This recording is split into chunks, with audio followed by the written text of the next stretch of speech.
providing resources and comfort to caregivers. This is Caregiver Crossing. Well, hello, everybody, and welcome. Welcome to Caregiver Crossing. This is a fantastic show that's been around for 25 years, best that I can remember. I don't think that's true, but it has been like 15. It's been 15 There's years. a 5. I'll take 15. 15 is amazing. 15 years. I think it's been at least, but it Honest is to amazing. goodness. We took off 1 year, 2020, because who didn't? That is, and we went to more of podcasting for a while. And I think you can still get this show on podcast, but wouldn't you like to know what this show is, you guys? What is this show? Well, it's Caregiver Crossing. It's Caregiver Crossing. It's Caregiver Crossing, a show brought to you by Joy's House, presented in partnership with Cardon and Associates, and we're here with you every week, and we talk about all things caregiving. I'm Terry Stacy, along with Tina Bina McIntosh. Hello. She's the real founder of this place The real- called Joy's the House. Real founder, as opposed to the fake Is there founder. a fake? Noah Taylor, our producer, he's Hello. the fake founder of Joy's House. I'll take any kind of founder. I saw Candace had a birthday. Does everybody remember I Candace? remember. Was it Sunday? Yes. I think she had a birthday on Sunday. Happy How's birthday. she doing? She's Yeah. doing great. Good. She went into the military, into the Air Force, and How about that? At the age of 39, Wow. she was the oldest person in her class, and she kicked butt, and she did it. And I now love she's it. going into respiratory therapy in the Air Force. We're so proud of her, That's awesome. and we miss her. We miss you, Candace. I We mean, love you. Yeah, we sure Noah's do. great, and I'm no we Candace. miss Candace. Like You can do that. you can be both, Yep, right? that's right. Well, Noah does such an incredible job finding us stories that are really relatable here in Caregiver Crossing, and this one is no exception. And so, Tyler Main, anybody know that name? Professional wrestler You of didn't- some sort. You looked at the notes. I There's didn't. I no knew. way you knew that. Tyler Main. I thought he was either an actor or a wrestler. And Well, he, you would be both. You would be right for both Oh of yeah, those. you would. he played Yay! Sabretooth. He did That was in his the character. in the original X-Men movie, and then actually Oh. got to reprise his role in the new Deadpool and Wolverine movie. But since he starred in the movie, he has been diagnosed with male breast cancer. Yeah, that is a thing. You know, statistically, it's 1 in 750 men will be diagnosed with breast cancer in their lifetime. Now, women, it's 1 in 8. So we hear more about women. There's more research. There's more out there. Fight like a girl. Pink. You know, I mean, Right, I've the got pink I've got the ribbon. tattoos, Yeah. and pink ribbons for my breast cancer and people I love. But I've known several men who have had breast cancer. I actually have had a couple people in my life. A dear guy friend of mine passed away a couple years ago. And it's just not something you hear much about. And so I think the symptoms are different. And I think that a lot of times men ignore those symptoms and assume that breast cancer is just not something that applies to them. But we've got to pay attention to that. Yeah, we really do. And I too have also known a couple of men that were diagnosed.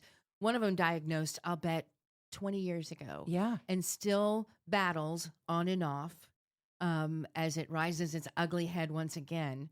But yeah, fighting hard I'm curious. for years. Were the people you know, were those men open about their experiences with breast cancer to you? So I'll answer that. Yeah. One was not as open. That was an older gentleman, family member in my life. And no, he focused on other diagnoses, even though he had treatment for the breast cancer. The second, my friend who passed away, Kent, a few years ago, he was very open about it. He posted on Caring Bridge. He talked about it on social media. He did not shy away from it at all. And I'm really grateful for that because I promise you, him losing his life, which brings me to tears because I just loved him since we were in our 20s, just a great guy and leaves behind a beautiful wife and family. But him coming forward to talk about it, much like Tyler Main, is going to reduce that stigma of, but I'm a guy. Right. I can't, it's not going to happen to me. Yeah. How about you? Well, some of the two that I have known, both of them I met at breast cancer awareness events during October when we really focus on and talk a lot about breast cancer and meeting them at these events. And every year that I would MC, more and more you would see more of gentlemen that were there. And you thought, if this is just this number here right at in this event, you know, that says a lot about perhaps it's more obviously than we've ever thought about in men being able to get breast cancer. And so, yeah, and then and the other one was a listener on WIBC that called during Breast Cancer Month when we were talking to breast cancer survivors and those fighting And he made that phone call to say, "Hey, wait, I know this may sound rare, but I am fighting breast cancer," and talked about it. And we continued to remember him and talk to him. And I have not heard from him in quite some time. I hope he's still with us. I do too. I should. Just talking about it makes me think I need to figure out how to get in touch with him again. Yeah. Just to see where he is and if he is here on Earth. Yeah, I think, is it because the word breast is in it that we're I like, don't know. I think that's part of it. I do think, I think that's part of it. I also think men in general just are less likely to share about their experiences, and especially whether it's because breast cancer or not, right, whatever they right, have. regardless of what they're going through. So that's why I think it's so important that we have these prominent figures in the USA, wherever throughout the world, that are speaking up about their experiences with breast cancer. There is such a stigma, and because of that, men sometimes cannot get the help they need in the time that they need. Yeah. well, and if you wait too long with something like a breast cancer, it can be too late, to go back. And so I know that Maine credits his wife, Renee, with encouraging him to, seek out those answers once he noticed something was wrong. And the things you want to look for in yourself or your loved one are a lump, a pain, a skin change, a nipple discharge. I will tell you, I had that probably 10 years before my diagnosis. Oh, But wow. I didn't know it wasn't a normal thing. Yeah. So I didn't think anything of it. Yep. I mean, lucky I lived through that. Any other concern that may feel awkward to talk about, because the silence can cost people time. And so it's just a good reminder for us to encourage the people that we love to pay attention to their bodies. And it doesn't always feel comfortable to talk about. And we have to, though. Yeah, we have to. It can be very awkward. So, shout out to the caregivers who are out there making their loved ones feel comfortable.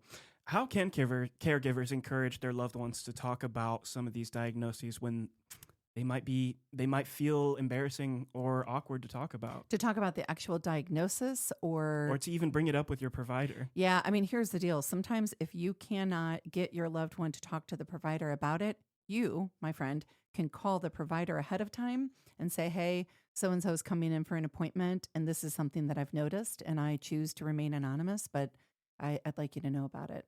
Meaning, doctor, I don't want you to rat me out. Listen, I But think that's you got to pay awesome attention. advice.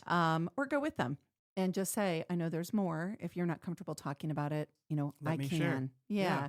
So I don't suggest often going behind your loved one's back. And yet, if it's a life or death situation, and this is a life or death situation, sometimes it's what we have to do depending on your loved one's diagnosis as well. So that's my answer.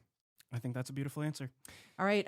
We got to take a break. Yes, we do. Yes, we do. You can find past episodes of the show at joycehouse.org, and be sure to like and follow us on Facebook. If you'd like to connect with us to discuss show topics, need help connecting with resources, have a question that you'd like for us to answer right here on air, or just want to say hey, you can reach out to us at joycehouse.org, or you can email Tina directly at tina@joycehouse.org. Stick around. We'll be right back with more Caregiver Crossing right after the break.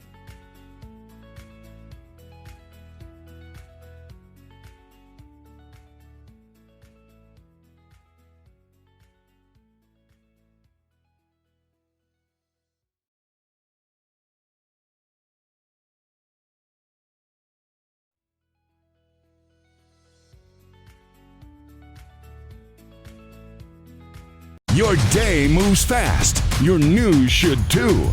That's why there's a new and improved Wish TV app bringing you more local news, breaking alerts, live streaming, weather forecasts, radar, and Indiana sports all in one place. Customize your news feed to see the stories that matter most to you and get the information you need when you need it. Download the new and improved Wish TV app today on iOS or Android and take News 8 with you everywhere. Insurance isn't one size fits all. That's why customers have enjoyed Progressive's Name Your Price tool for years now. With the Name Your Price tool, you tell them what you want to pay, and they'll show you options that fit your budget. So whether you're picking out your first policy or just looking for something that works better for you and your family, they make it easy to see your options. Visit Progressive.com. Find a rate that works for you with the Name Your Price tool. Progressive Casualty Insurance Company and Affiliates. Price and coverage match limited by state law. All right, everybody, welcome back. This is Caregiver Crossing. Terry Stacy, Tina McIntosh, Noah Taylor, also here producing the show. And we're also happy to have with us Dr. Kent Berry to Caregiver Crossing. Dr. Berry is a clinical, I got something caught right in I've here, got you. doctor. It's hard to say neuropsychologist. I had something right in here, and I'm glad he's here, the doctor. Actually, that's not the area not where at he all. works, Not but at whatever. He's a neuropsychologist at Ascension St. Vincent Center for Healthy Aging, and he brings a thoughtful presence to families who are trying to understand changes in memory and in brain health. Thank you so much for coming today. Pleasure to be here. Well, we're going to talk about brain health and dementia risk reduction. And for somebody hearing the term neuropsychological evaluation for the first time, what is that? And who is that designed to help? Absolutely. Yeah, it's probably not a term a lot of people encounter typically, but really what it's referring to is you're being referred to a specialist who really understands the brain behavior relationship. And I will see a patient primarily to first just talk with them about their history. Why are you coming in to see me? What is the concern that led to your doctor and you deciding that this is an appropriate referral for you? So we take 30 minutes or more just to review history.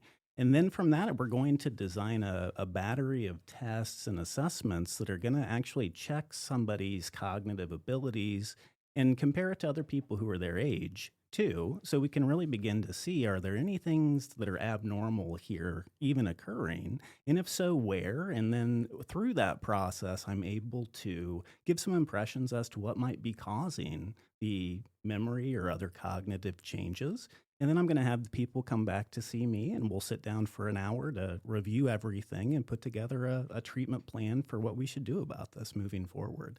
So it's really designed to answer the why. Is this happening? Is this abnormal to begin with? And then from there, if there is something of concern, we put a plan together to try to help with that as best we can.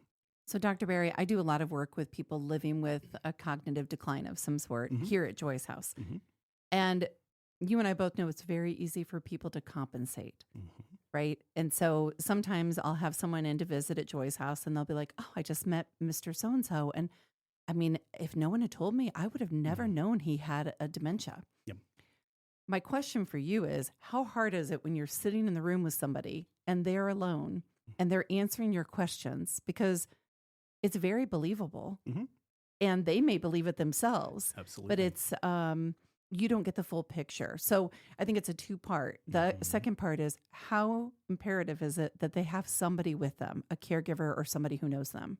It's critical. You're making a very good point, which is with dementias or even other neurocognitive disorders that we wouldn't call it dementia, a lack of insight and appreciation for what's changed is often lacking.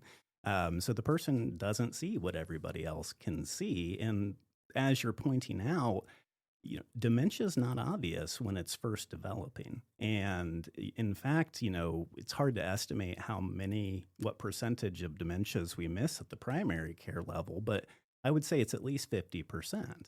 And so it's easy to go through the motions of life, the routines we've done before, and no apparent change is there.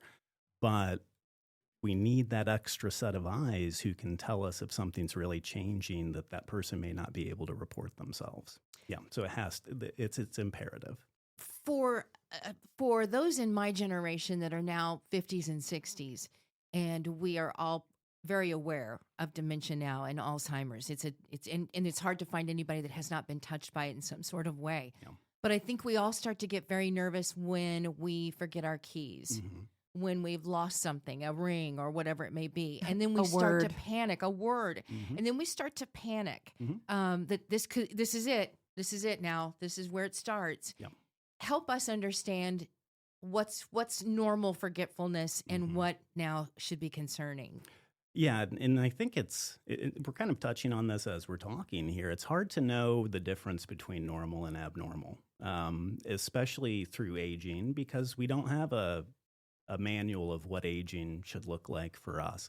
And I think we all appreciate there might be some changes that occur as we age cognitively, just like we see physically. We do see a slowing of how much information we can process, how quickly we can do things.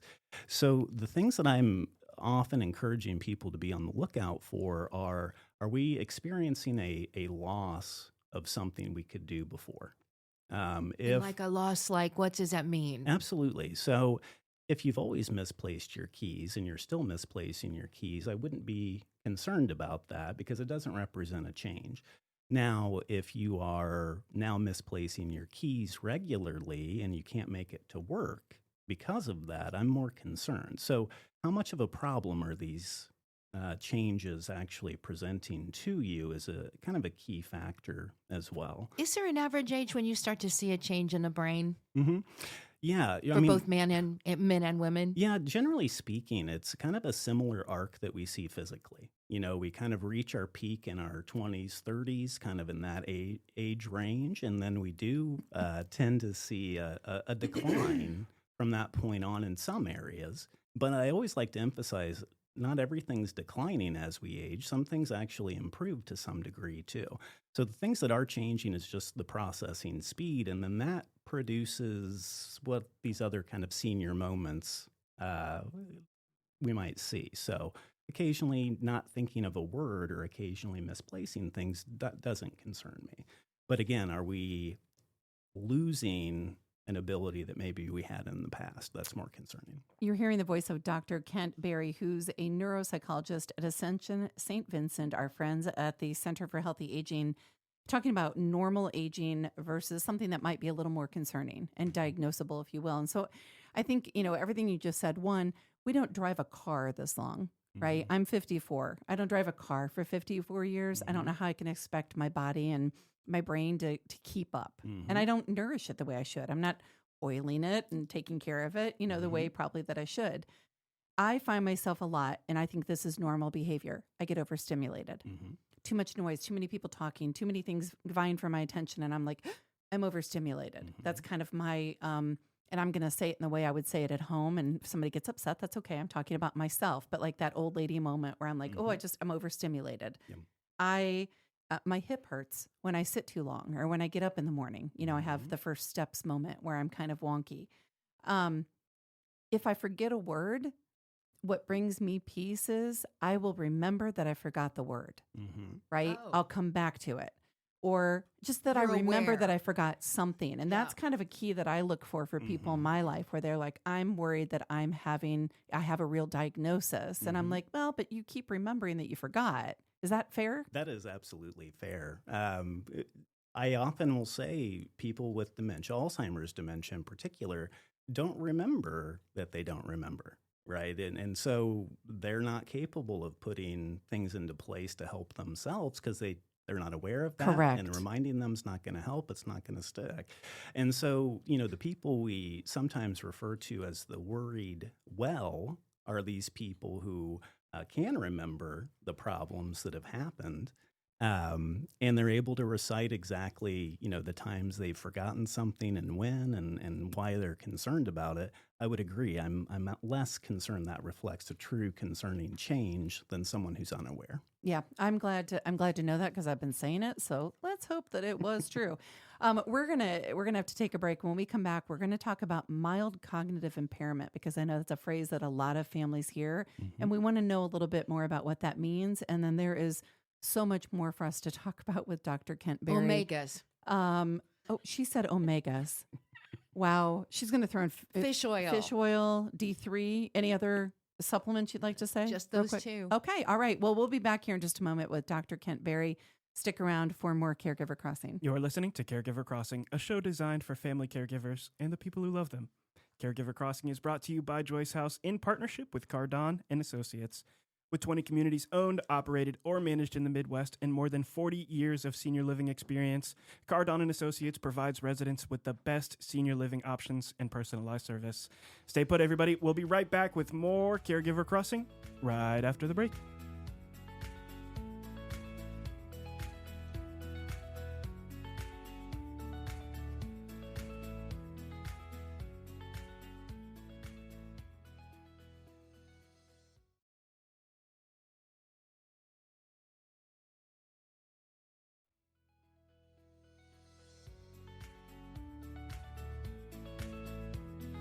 We're back on Caregiver Crossing. Tina McIntosh, Terry Stacy, producer Noah Taylor, and Dr. Kent Berry, neuropsychologist at Ascension St. Vincent, our friends at the Center for Healthy Aging.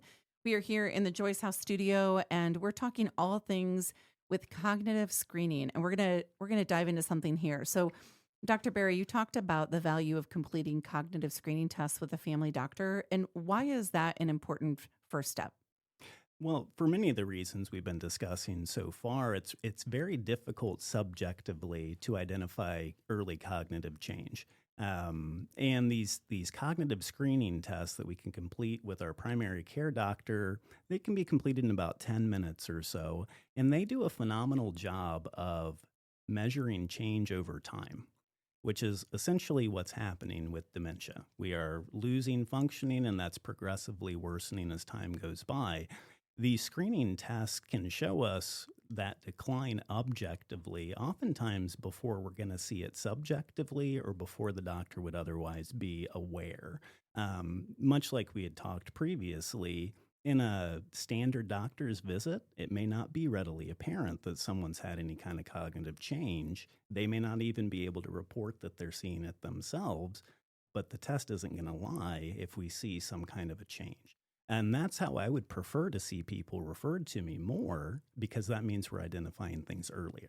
I know, and I know a lot of people just say they don't want to know, but there are things that can be done that you can do or that your doctor can help you do. And when we talk about mild cognitive impairment, and I'm going to quote something that I can't, I need clarification here.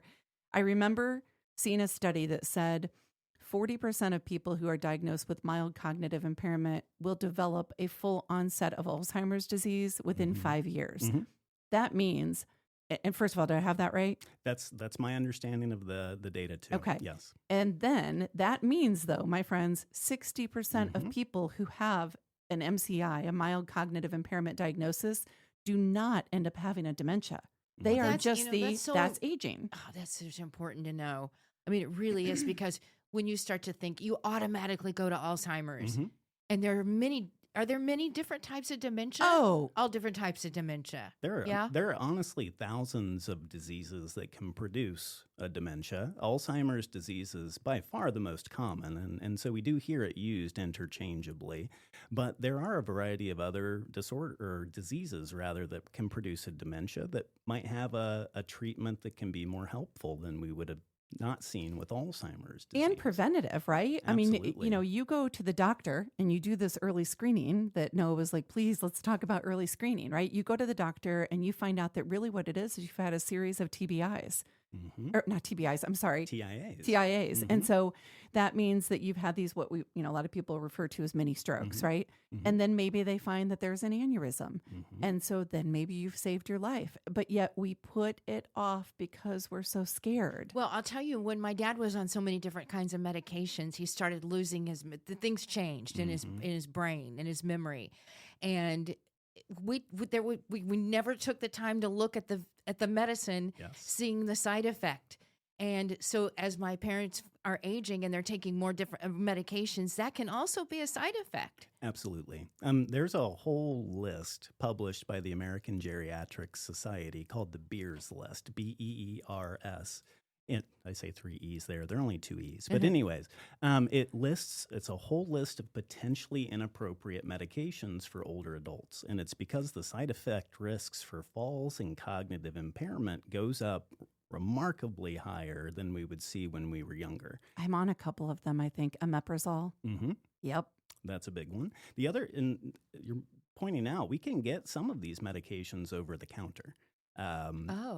Diphenhydramine, which is the active agent in Benadryl, is one we would like to avoid with older adults. It's also the agent that's added to most PM, like NSAID or Tylenol formulas. Night, yeah. Yep.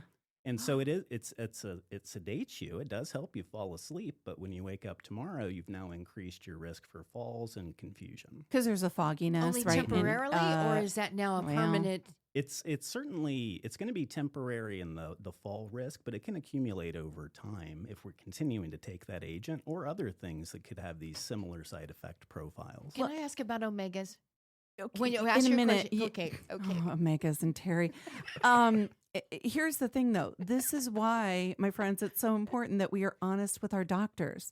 We tell them not just the medications that you're on that are prescription, but what are you taking that's over the counter?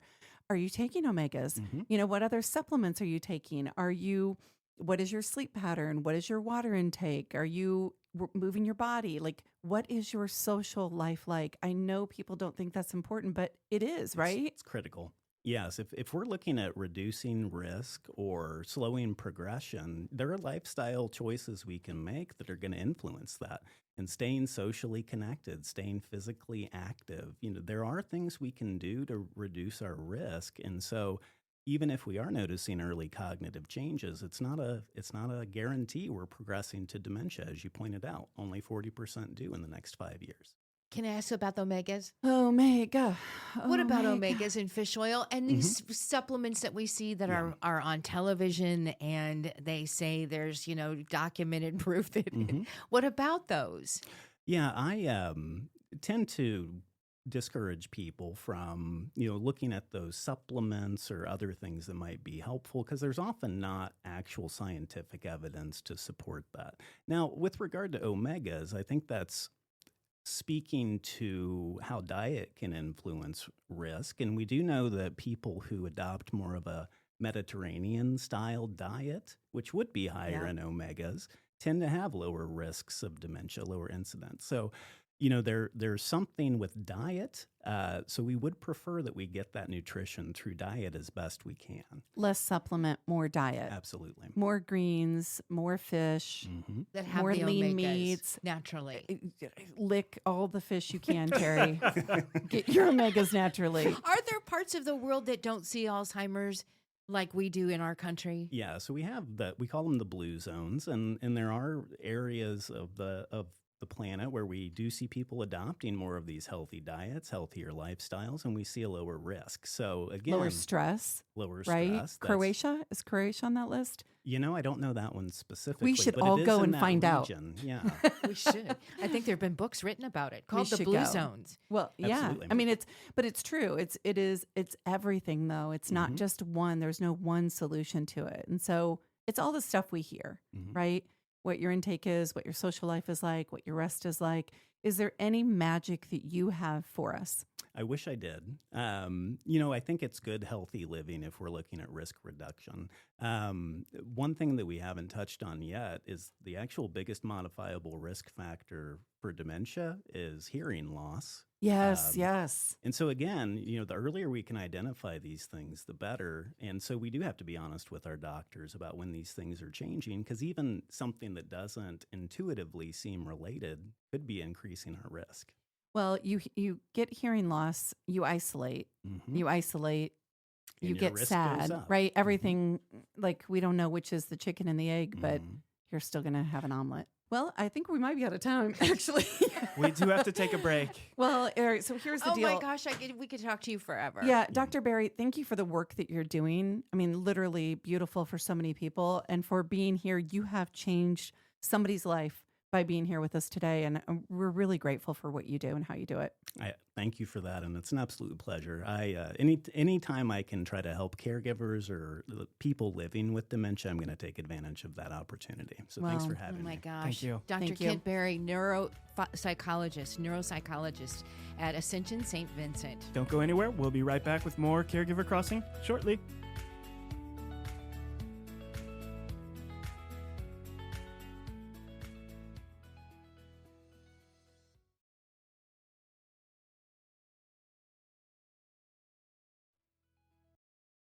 You're listening to this podcast, so I know you've got a curious mind. Here's a helpful fact you might not know yet. Drivers who switch and save with Progressive save over $900 on average. Pop over to Progressive.com, answer some questions, and you'll get a quick quote with discounts that are easy to come by. In fact, 99% of their auto customers earn at least one discount. Visit Progressive.com and see if you can enjoy a little cash back. Progressive Casualty Insurance Company and Affiliates. National average 12-month savings of $946 by new customers surveyed who saved with Progressive between June 2024 and May 2025. Potential savings will vary. Central Indiana. Wish TV is now live on YouTube TV and Hulu Live, offering more hours of local programming than any other station. Search for Wish TV or look for CW8 on both YouTube TV and Hulu Live to find us. Watch local news, sports, and lifestyle shows live from Wish TV. You can still catch Wish TV free over the air or stream it live on wishtv.com and on the free Wish TV mobile apps. Wish TV, available in more places for the latest news, weather, and sports.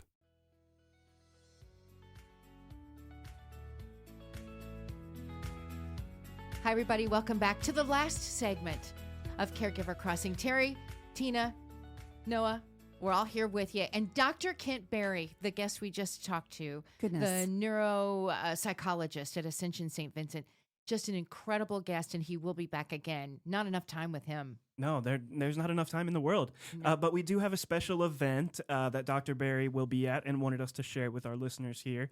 The Ascension St. Vincent Center for Healthy Aging is putting on a dementia fair on August 22nd this year at the Second Presbyterian Church. And that's 10 a.m. to 2 p.m.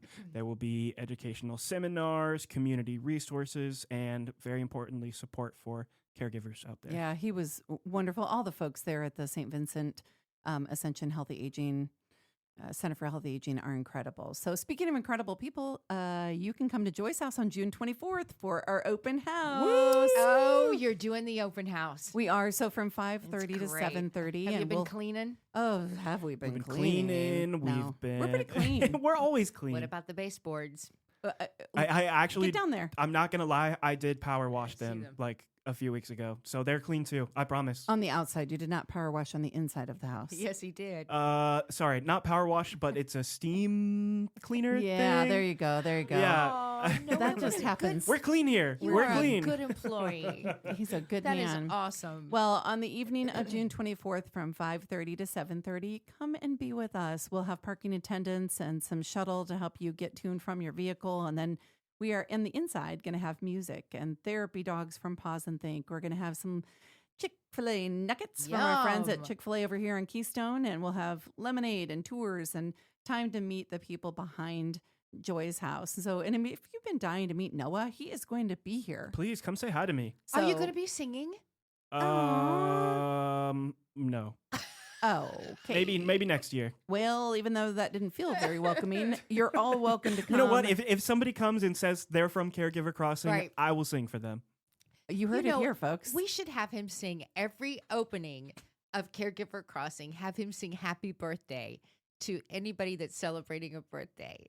I think that is something we should think about. Now, listen, I've thought about it, and let's keep moving. this open house is a really great chance for families to come if you want to check out Joy's house. You want to learn more about something very big that is happening here for family caregivers. We're going to make an announcement that night. And if you're a neighbor or a partner or just curious to see what happens inside this colorful house here on Broad Ripple Avenue, get over here. What else is going to happen that night?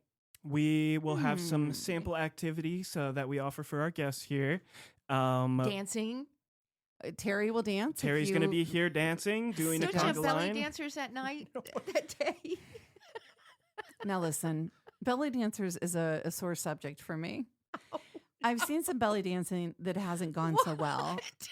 And then it makes me happy because my mom and grandma took some belly dancing classes when I was little, but then I was traumatized when I found the tassels in my mom's drawer. Oh, What? there will be no belly dancers at the Joyce House Open House, but we will have some live music. We actually have a gentleman joining us from the Indianapolis Symphony Orchestra. And he will be here playing some music at the open house. There could be some dancing to that, but everybody will have their clothes on. I've never seen Terry laugh so hard on air. I can't. Love opening the doors and inviting the community in. But if you need a one-off, you need some different attention, we can do that too. So I don't know. Noah, you've been to a number of the open houses. Any favorite memories? Yeah, actually, the first open house that I was working here at Joy's house at, it was the announcement of Caregiver Way. When I was here, so that was a beautiful memory to have. Well, we have something that includes Caregiver Way that we will be announcing at this one, and it's a big deal. Something seems very exciting. We've got some big partners. We've got some big plans to help family caregivers here in Indianapolis, greater Indianapolis, and around Indiana. So, yeah, you're going to have to stay tuned. Yes. One of the things that I can tell you is a lot of people say to me often, like, well, I've always wanted to stop by. I've passed the house a lot, and I've always wanted to stop by, but I'm hesitant to come in. And I just want to tell you, don't be. No. It's friendly. We want to see you here. Yeah. And, who knows? You're going to catch us in a real moment. And sometimes we smell like blueberry muffins and we're singing and having a great time. And sometimes it's raining outside and we're crabby and we're just kind of hanging out and doing maybe trivia or something. You know what else? Always beautiful, though. I hear from people is that they wish when their loved one was going through something that they had found, that they had adult day services or that they had a Joyce House in their life. I don't think there was a Joyce House. There wasn't an adult day service, I don't believe, around in this neck of the anywhere that I can remember before Joyce House. Well, that's very sweet. And this is a good opportunity actually to talk to that. And that is, we are not the only adult day. Now, our mission is twofold. It's both for the family caregivers, which is why we're here on Caregiver Crossing, and as our adult day service here in Broad Ripple. We're not the only adult day around, and actually weren't in the beginning of Joyce House time, if you will. Some of the players have changed over time just because funding sources or needs change in different areas. But if you are looking for an adult day service in the state of Indiana, we're happy to help you. We're not going to try and sell you on Joyce House. If you want to be here and it's the right fit, fantastic. We want to talk about that. If you need care and we're not the right place for whatever reason, you don't like me, you don't like, bright colors on the house, it doesn't feel like the right fit for you or your loved one, that's okay too. We will help you find the right place. Right. You're not alone. Yeah, you're not alone. We're here for you. So, and Joyce House, by the way, you should know, is a nonprofit. They're a nonprofit. It's a true story. They're not in it for making a gob of money. They're here because they're here with their hearts. We are, and we've never turned anybody away for service because they can't afford it. So we have scholarships available. Yep. Now, that being said, if you have a company that you would like to partner or sponsor Joyce House, we invite you in for that because we are a not-for-profit, which means we have to get our money somewhere. We still have to operate a business. And we have a lot of things to offer our partners throughout the community and our sponsors, one of which is this show, which is wonderful. And there are other things too. I mean, don't make me tell you about the polo match coming up or about Jam for Joy or many other things that we do, but we would love to talk with you about sponsorship and partnership. So as we close the show today, we just like to remind our listeners that they can contact us for more information and resources to help you through the journey of caregiving at joycehouse.org. Caregiver Crossing is supported by Cardon and Associates, with 20 communities owned, operated, or managed in the Midwest, and more than 40 years of senior living experience. Cardon and Associates provides residents with the best senior living options and personalized service. Until next time, take good care of each other. Don't let high golf rates drive you out of bounds. Save big with the Wish TV Great Golf Club card. Central Indiana's largest golf club card membership is back for the 8th season with more courses than ever before. Save over 75% on tee times at 27 Central Indiana golf courses. All you need is the Wish TV Great Golf Club card. Cards are valid for the entire 2026 golf season. Great courses, great savings. Score your Great Golf Club card today.